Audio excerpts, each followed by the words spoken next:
What makes a god a god? Hello fellow investigators, today we will be discussing a certain goddess from Bayonetta, Jubileus, and what makes her a god, and more importantly, how is she back into life again? So let us put on our dear stalkers and get into this investigation. Jubileus is the final boss of Bayonetta 1, the goddess or Dia of Paradiso. We spend the whole of the game of Bayonetta 1 trying to avoid her resurrection, and we kind of fail but kind of don't. Very similar to classic anime style things where the bad guy gets close to their goal but never truly reaches it. By the end of it, we summon Queen Sheba, who promptly hits her soul out of her body and sends it into the sun. It explodes, burns up, and that's kind of sort of it. And yet in Bayonetta 2, at the end of the game, she is summoned along with Queen Sheba to make Omni, controller of creation, to drop kick Aesir, god of chaos, and get his soul into Gamora, and that's it. But how is that possible? We saw her die. I remember one thing going on for a while was that was her from the past, but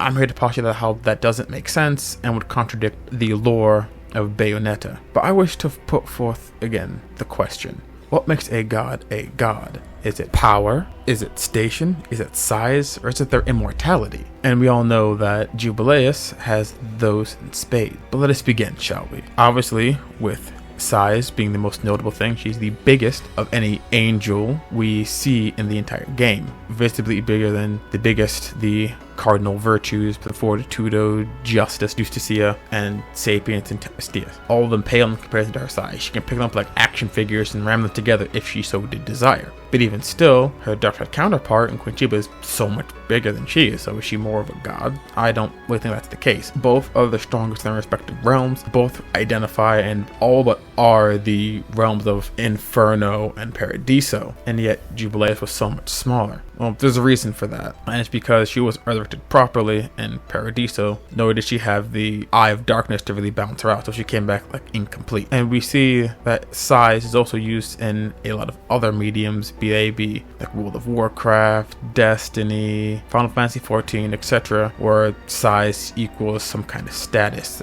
importance.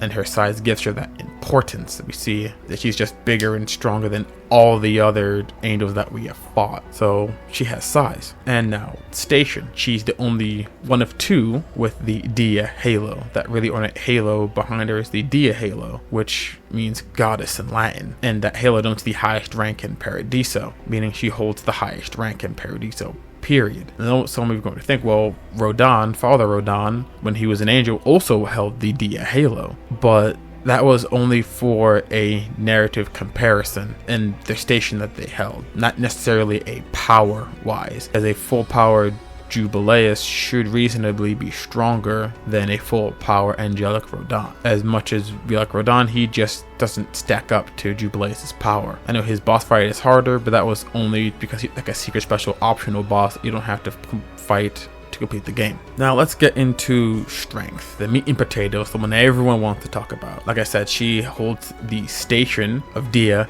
and she's bigger than all the other angels. So she is incredibly powerful. I mean, ludicrously powerful. But without proper context, what does that power even mean? Well, the four strongest angels besides her are the four cardinal virtues. As I said before, Fortitudo, Sapience, Temperance, and Justice. And they are all literal forces of nature. For example, the description for Temperance is: the embodiment of the cardinal virtue of temperance is often illustrated as an epic giant, its body rising like a castle. Temperance possesses two tree-like arms, a composed figure said to illustrate the total reverence in which the Laguna are held by the faithful. When the true power of the virtue of temperance is laid upon our world, it is said to come as a tornado capable of swallowing an entire country. Humans are helpless to guess at the impetus behind divine will, whether it be anger or happiness, and are left only with prayer and promises of personal temperance, if only the heavens should make their storms subside. They have the ability, the power, to cause a country tornado. For comparison, the United States is one of the biggest countries in the world, and if true to form, true to what the lore is telling us, you make a tornado that could swallow up the entire country of the United States, the continental United States. We see a bit of that in the actual boss fight, where it's like large cars, huge slabs of concrete just in row, just lifted up into the air as if it's in telekinesis, but it's not. That's not telekinesis. That's all just wind power. That is incredible to use with just wind power. And regular tornadoes can embed piano wire into cars and like bow trees down, these big thick wooden trees. That is a ludicrous amount of power to just have, and these beings simply have that level of power. Yes, I think all of them have that kind of power. For instance, sapiens is thought to be responsible for the rise and fall of the tides and natural phenomena such as tsunamis. I mean, that is ludicrous, that kind of power to just wield. The very grand idea that the living sea could be nothing other than the divine will at work. I mean, it is, and it is divine will. The cardinal virtues are literal physical manifestations of divine will.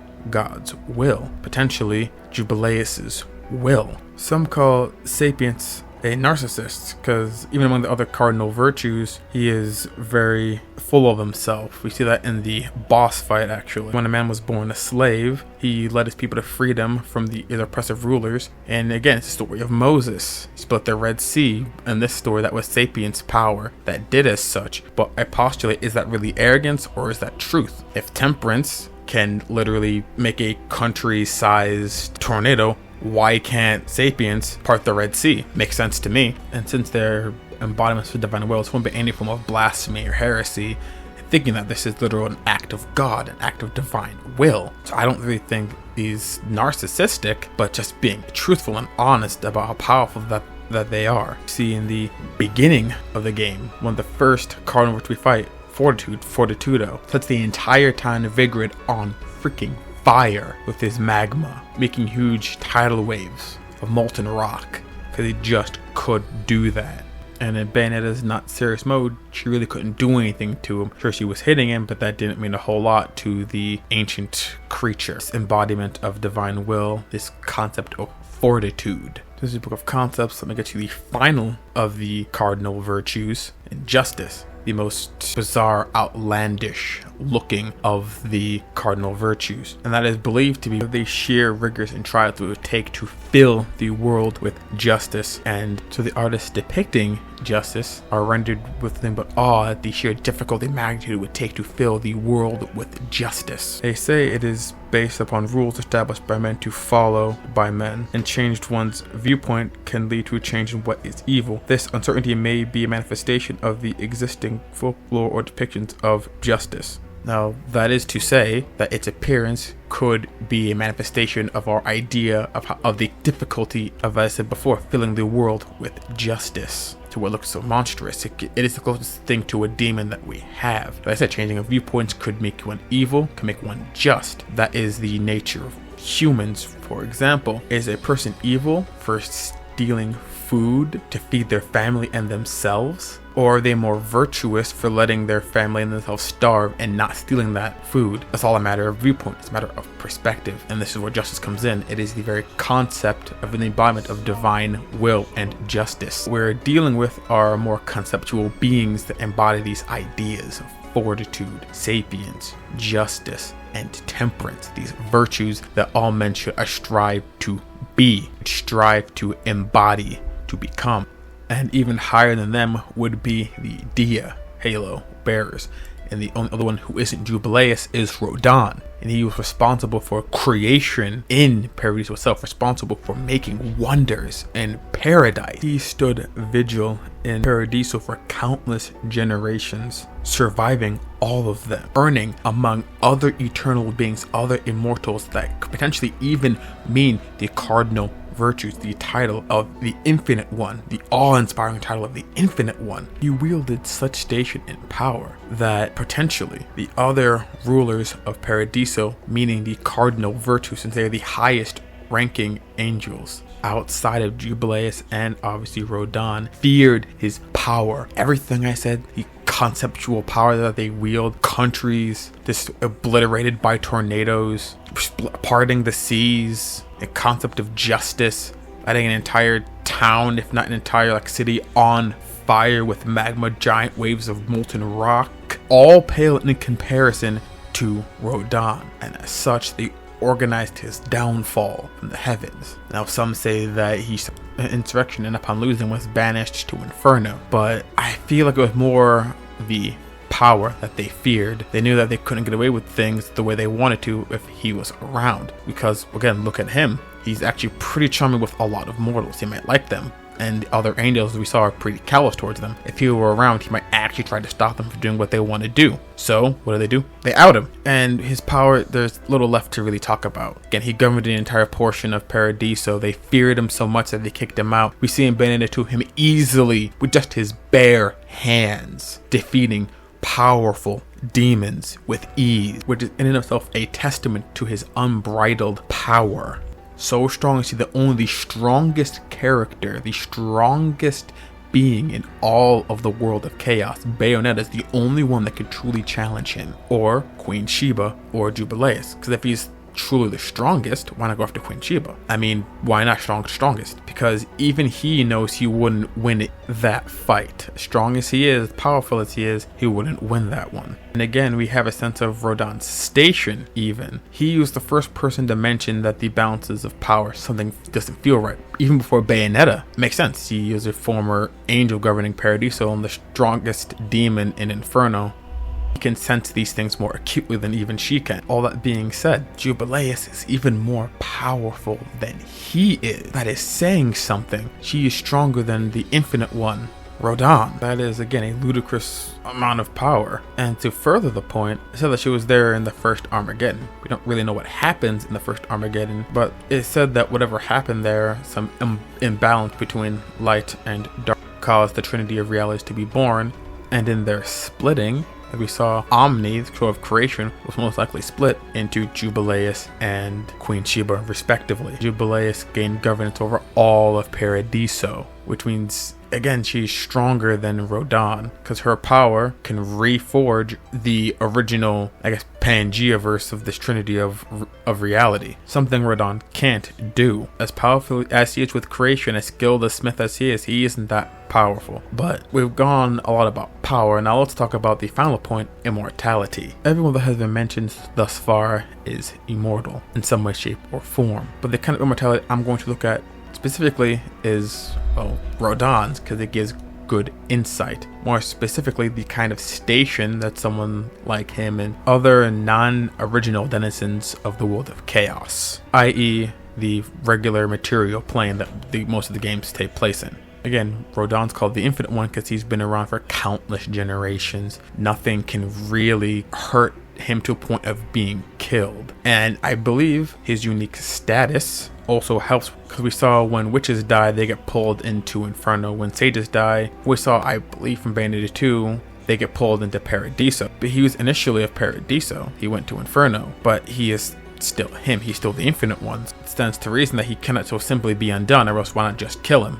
Just be done with the problem in his insurrection. Probably because they could not kill him. He is literally too immortal for other immortals to kill. To the point where, postulated by Rodon himself in a book you can find in Bayonetta 2, it is forth by Rodon himself. One reason that he does all this, the destroying to create, making powerful otherworldly weapons, to find a worthy enough wielder, a strong enough wielder to finally undo him. In fact, I'll just read that part of the book. As the famed weaponsmith of Inferno, he destroys to create, then creates to destroy. His true objective is still a mystery, though perhaps he is waiting for someone to appear who will finally have the power to undo him. Damn, been a long time since I had a workout like that. You come back soon. Dig? I'll be here waiting. Again, implication is he is so immortal that even other immortal powerful being with all this ability that we can't even fathom can't really undo him. That's freaking insane. Just to give a scope and size to the kind of immortality that he has. And he bears the Dia halo, which means Jubileus must have a similar kind of immortality.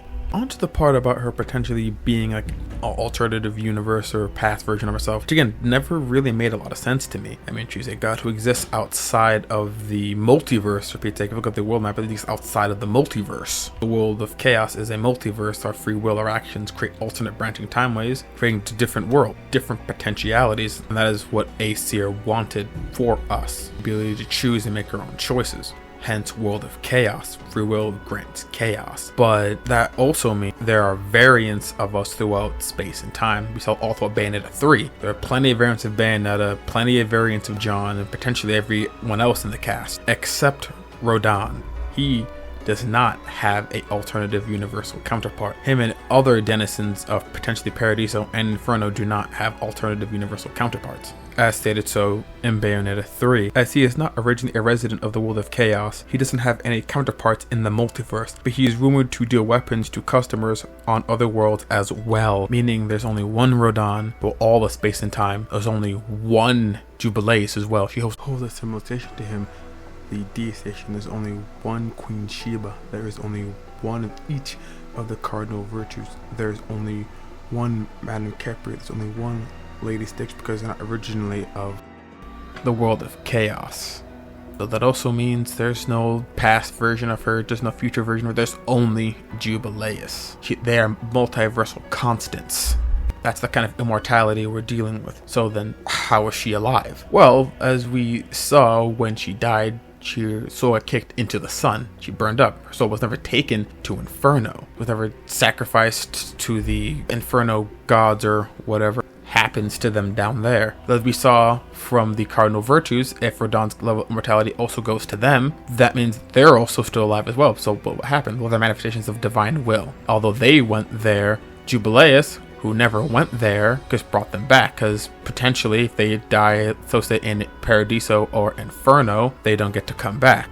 Which other forms of media, like again World of Warcraft and Destiny, with these beings from other realms like the elemental planes, the high ascended realm, the twisting nether, die in the physical world, like Azeroth or Earth, their souls go back to their respective realms to be reconstituted, which is what I think happened with Jubileus. Because we see in Bayonetta 3, when your summons die, they get to come back. They regenerate, they're on cooldown, and they return after a period of time. Because they didn't die in their realm of origin. Their soul went back there, since they are spiritual beings in nature, and reconstituted. And that's the answer to the question. She simply reconstituted. When she died, in quotes, she went back to Paradiso to effectively reborn herself properly. That way, and come back at more her full strength. Sure, she couldn't come back into the physical world without a medium of some kind, but hey, she's back now, and allowed for the summon of omni control of creation. The only thing that could potentially end these beings would be